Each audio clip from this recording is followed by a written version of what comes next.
I overheard my boyfriend laughing about not locking it down with me, so I planned the ultimate fake proposal to expose his lies. When I dropped to one knee, his reaction was priceless. "We can work this out," he pleaded, but it was too late. I used to think my boyfriend, Ryan, was a pretty cool guy, charming, funny, never too serious, but still someone I thought I might actually settle down with someday. We'd been together for about 2 years, long enough that I'd started imagining what it might be like to get engaged. Not that I was in any huge rush, but come on, when you're genuinely into someone, it crosses your mind. One night, I was chilling in my bedroom, scrolling through socials, when I realized I could hear Ryan talking on the phone in the living room. Our apartment has these thin walls, and I usually try not to eavesdrop. But I caught my own name, so of course my ears perked up. It started off like him laughing with his buddy about random stuff, but then, out of nowhere, he said, "Dude, I'm definitely not proposing to her anytime soon. It's just casual. She's fun, but I'm not looking to lock it down." My stomach twisted like I'd just swallowed ice-cold water. We'd been together for 2 years, for crying out loud. I thought we were at least on the same page about being serious. I got up to grab a drink from the kitchen, hoping maybe I'd misheard. But as I passed by, his laughter slammed the truth right into me. He actually called me just a fling. Talk about a punch to the gut. I stood there in the hallway, my hand shaking around a glass of water, feeling a mix of hurt and straight-up fury. It's one thing if he's not ready to propose, fine, nobody's rushing him. But hearing him belittle our relationship like that, especially to a friend who clearly didn't care one way or another, stung harder than I ever thought possible. When Ryan finally wrapped up his call, I pretended I hadn't heard anything. He saw me in the kitchen and flashed his usual grin. "Hey babe, want me to order pizza?" He asked like everything was perfectly normal. I forced a smile, my heart still racing, and mumbled, "Sure," because I was too freaked out to say what I really felt. I needed time to process. That night, while he dozed off in bed, I just lay there replaying his words over and over. "She's fun, but I'm not looking to lock it down." It echoed in my head like a broken record. I was hurt, embarrassed, and, weirdly enough, also kind of determined. I'm not the type to just let someone stomp all over my feelings, you know? Something in me snapped, and I decided right then and there, if he wants to treat me like a casual fling, then I'll give him a show he'll never forget. I had no clue yet how I was going to pull it off, but I promised myself one thing. Ryan was about to learn exactly how it feels to be on the receiving end of total humiliation. And if he was going to joke about not locking it down, I was going to flip that script so thoroughly he'd wish he'd never spoken those words in the first place. That's pretty much how the plan for the fake proposal started taking shape in my mind. Wild, impulsive, and just petty enough to satisfy that hot anger bubbling in my chest. I didn't know all the details yet, but one thing was certain. Ryan wasn't going to see it coming. And by the time he realized what was happening, it'd already be too late. After that brutal phone call, I felt numb for a couple of days. I went through the motions, work, coming home, trying to smile at Ryan like everything was fine, while inside, I was still replaying his words nonstop. Every time he gave me a casual peck on the cheek or tried to joke around, I just kept hearing, "It's just casual. She's fun." Over and over. It was so upsetting that I actually found myself tearing up on my commute to work more than once, which was definitely not part of my usual routine. Eventually, I realized I needed to tell someone. My best friend, Jen, was the obvious choice. We'd known each other since freshman year of college, and she had a knack for reading my mood even before I said a word. One night, I invited her over under the pretense of wine and a movie, but the second she walked in, she must have seen the storm clouds on my face. She barely sipped her glass of rose before asking, "Okay, spill. What's going on?" I told her everything, from how I overheard Ryan belittling our relationship on the phone to how I wanted to make him regret those words. By the time I got to my half-formed idea of a fake proposal, Jen's eyes lit up, and a slow grin spread across her face. "Girl, this is petty," she said, "but if anyone deserves a dose of reality, it's him." We burst into laughter, maybe from the wine, maybe from the sheer absurdity of the plan. Still, A part of me felt better knowing that Jen had my back. She was fully on board with helping me stage a moment that would embarrass Ryan in the best, or worst, way possible. Over the next hour, we started brainstorming how to pull it off. Did I really want to propose in front of his friends, or was it better to do it at a bigger gathering so the humiliation would really sink in? Should I rope in more of our mutual friends, or keep it intimate? Jen offered up a little ring box she'd kept from an old piece of costume jewelry, perfect for the occasion. By the time we finished plotting, we'd hashed out a rough plan. Pick a public place, gather a small group under some innocent pretense, maybe a birthday picnic or casual get-together, and make sure Ryan had no clue what was coming. When I knelt down and asked him to marry me, it'd either be the shock of his life or the single most cringeworthy moment he'd ever experienced. After Jen left, I stood in my kitchen for a long time, staring at that empty ring box. A tiny part of me wondered if this was too mean or too dramatic, if I should just break up with Ryan and move on.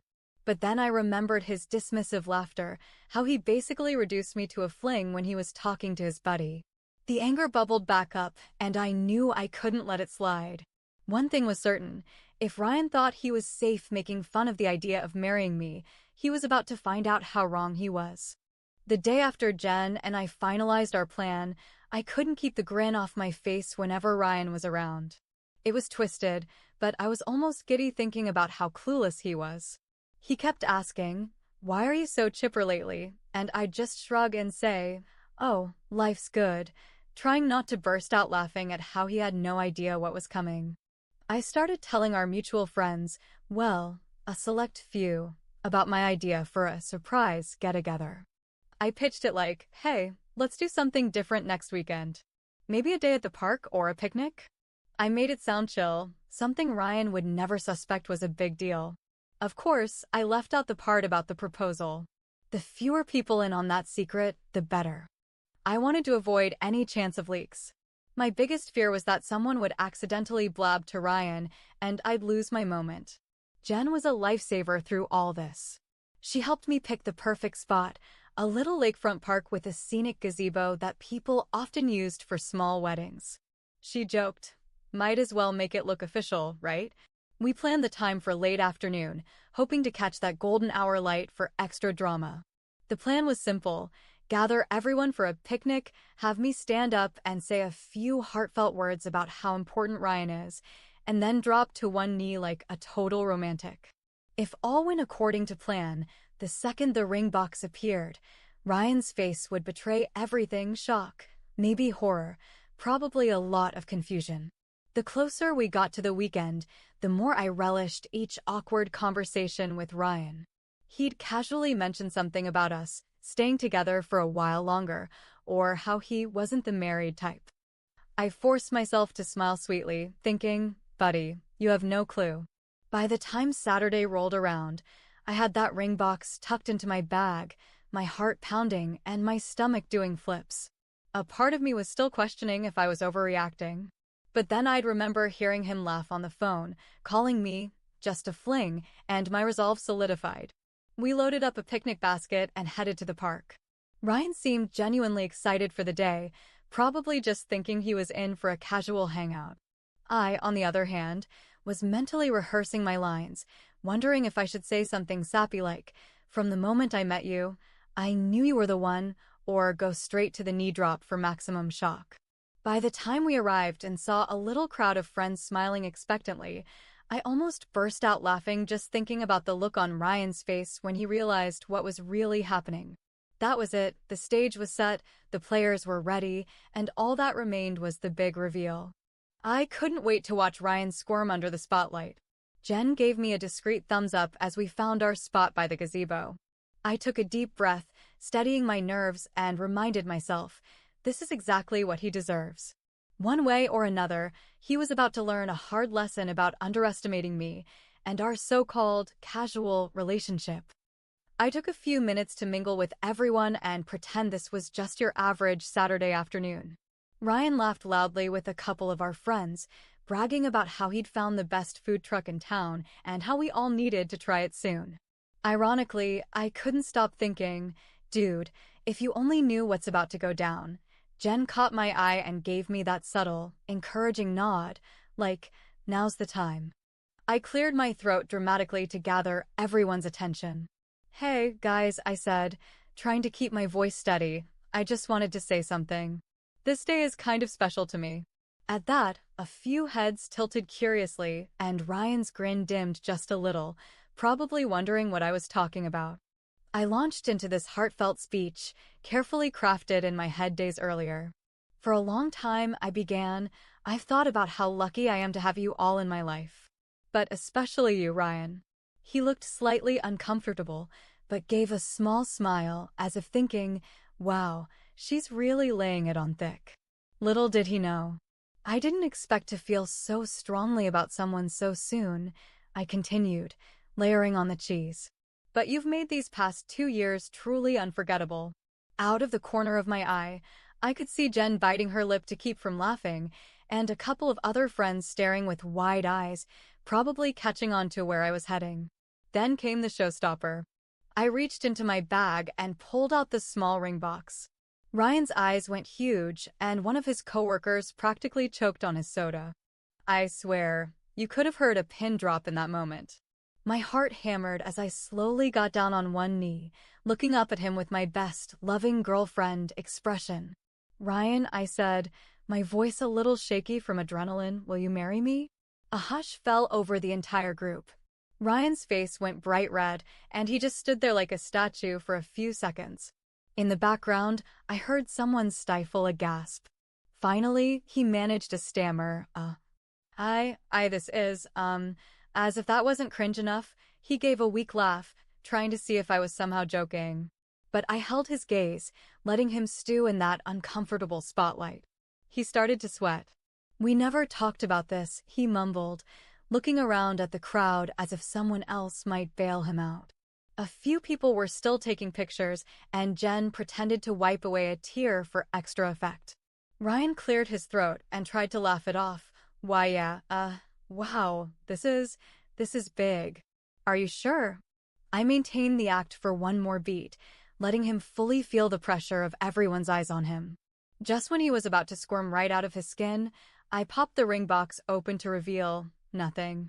Completely empty inside. The tension snapped. One or two people giggled nervously, unsure what was happening. I stood up, brushed the grass off my knee, and said flatly, oh, sorry, there's no ring. Because apparently, you're not trying to lock it down, right? Boom. The emotional whiplash was real. Ryan looked absolutely mortified, like someone had set off fireworks inside his brain. He glanced at his friends, who were staring at him in total disbelief. He opened his mouth to speak, but no sound came out. A hush fell over the group again, but this time it was this loaded silence filled with second-hand embarrassment. Finally, I shrugged and turned away, nodding at Jen. She grabbed her stuff, her face the picture of mission accomplished. I could hear Ryan stammer behind me. What the wait? Where are you going? We can, talk, right? But I didn't respond. My heart pounded with a mix of satisfaction and a strange sort of heartbreak. Even though I'd gotten the upper hand, part of me was sad it had all come to this. Still, I wasn't about to let him think he could degrade our relationship without consequences. As I walked away, the onlookers whispered in hushed tones. Some of them probably wanted to follow, but I waved them off, letting them know I'd be fine. Ryan just stood there in a state of shock, his face still beet red, as the reality of the fake proposal sank in. He'd just been publicly embarrassed, exactly like I planned. And in that moment, all I could think was, next time you talk about me like I'm some casual fling, remember how it feels to be left speechless in front of everyone you tried to impress. Ryan tried calling me for days afterward, voicemails, texts, even dropping by my apartment unannounced. It was all, you overreacted, or I just wasn't ready, and a dozen other weak excuses. But the truth was pretty simple. The second he shrugged off our 2-year relationship as just a fling, he proved I meant way less to him than I ever should have. A couple of our friends told me they'd never seen him so embarrassed as the moment he stood there, empty ring box in his face, unable to come up with a single decent explanation. Meanwhile, I felt both a pang of regret and a rush of vindication. Sure, it was dramatic, but after that phone call, I needed to show him exactly what it felt like to be blindsided. In the end, I blocked his number, sold our old photos to a thrift store. Okay, I'm exaggerating about the photos, but you get the idea, and focused on moving forward. I'm not sure Ryan ever really learned his lesson, but I know I did. If someone talks about you like you're disposable, it's time to move on, maybe with just a splash of well-deserved payback.